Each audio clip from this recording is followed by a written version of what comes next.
Dan pemirsa, untuk mengetahui informasi lengkapnya kita sudah terhubung dengan jurnalis NTV Hasbiola dari kota Ten Ramadan, Mesir. Hasbi, bisa dijelaskan skema pengiriman bantuan dari Mesir ke Gaza dan kapan mulai akan dilakukan?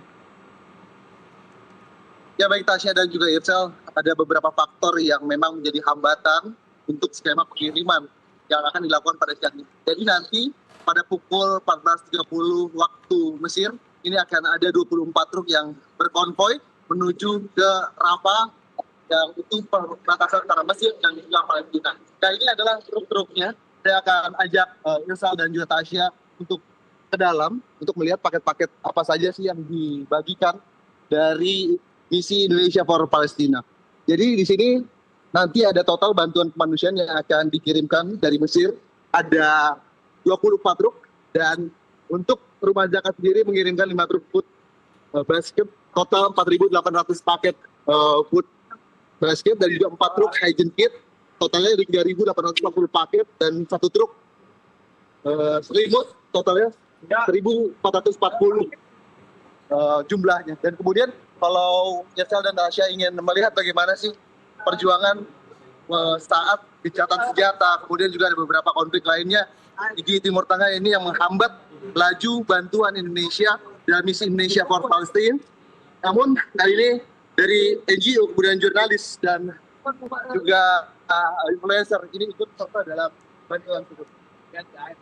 Nah ini adalah gudang atau warehouse Al-Khair yang ada di kota Ten of Ramadan.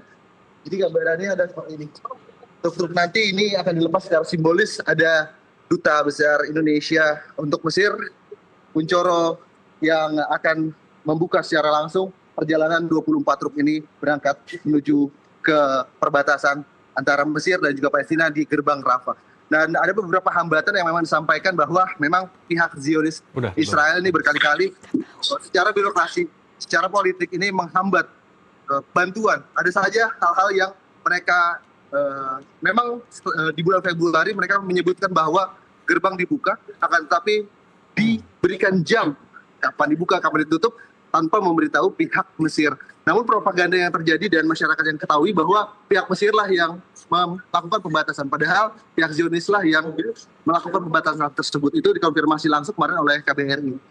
Lalu kemudian juga ada beberapa hal yang bentuk-bentuk pakaian yang memang harus dikirimkan, kemudian hygiene kit, ada selimut yang memang dibutuhkan oleh para saudara-saudara kita yang ada di Gaza. Nah, ini paket-paket di gudang warehouse Al-Khair.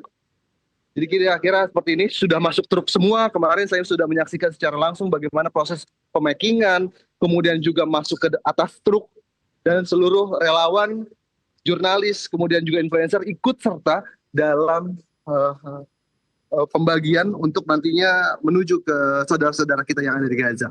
Dan itu yang bisa saya sampaikan, Irsal dan Tasya. Baik, Hasbi. Baik, Hasbi, berapa lama waktu yang akan dibutuhkan untuk bantuan-bantuan ini masuk ke Gaza?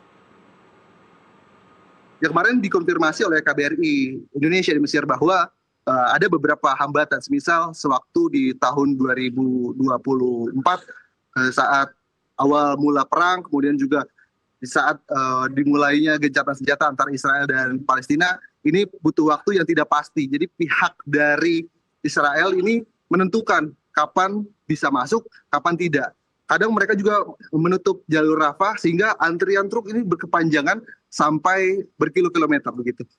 Kami juga mendapatkan videonya dari KBRI bahwa ada antrian panjang dan truk basnas waktu itu sempat terhambat.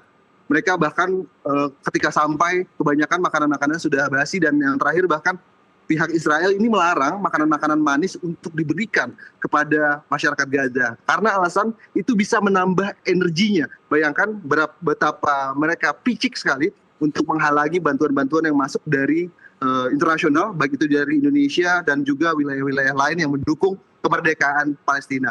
Sementara untuk jaraknya, kali ini kami sekarang berjarak 60 km dari pusat kota Kairo. Kemudian untuk masuk ke kota Arsh atau perbatasan antara Rafah, yaitu Mesir dan juga Palestina, itu butuh waktu 1 harian. Jadi kalau memang ini lancar, maka 1 hari pun sampai. Namun tadi yang saya sampaikan ada beberapa pihak birokrasi yang disulitkan oleh pihak-pihak Zionis. Tasya. Baik, Hasbi, Anda sendiri menurut informasi yang Anda terima, apakah Anda bisa mengikuti perjalanan pengiriman bantuan ini sampai titik mana? Ya, kami mendengarkan beberapa informasi dari pihak NGO yang mencoba bahkan beberapa waktu kemarin ketika jalur Rafah telah dibuka, khususnya influencer seperti Zaskia Meka ini yang mencoba masuk ke kota Ars. Itu bahkan di hotel-hotel saja Tasya sudah diambil paspornya, mereka dirazia, kemudian paspor disita hingga mereka kesulitan untuk pulang. Lalu kemudian juga ada beberapa cerita dari Kedubes Republik Indonesia untuk Mesir, ini menyatakan bahwa tidak bisa sipil ini masuk begitu saja. Mereka harus bekerja sama dengan pihak lokal, baik itu pihak yang ada di wilayah Gaza maupun juga Mesir. Jadi NGO di luar pemerintahan ini harus berkolaborasi dengan berbagai pihak.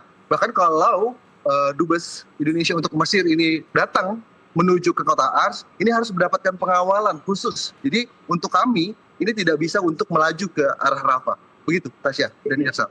Baik, Hasbi, terima kasih untuk laporannya langsung dari TEN Ramadan. Semoga niat baik dan bantuan dari sejumlah pihak yang ingin berbuat untuk kemanusiaan ini bisa dipermudah, dilancarkan, dan dipercepat sampai kepada pihak-pihak yang membutuhkan di Gaza. Sekali lagi terima kasih, hati-hati di sana Hasbi.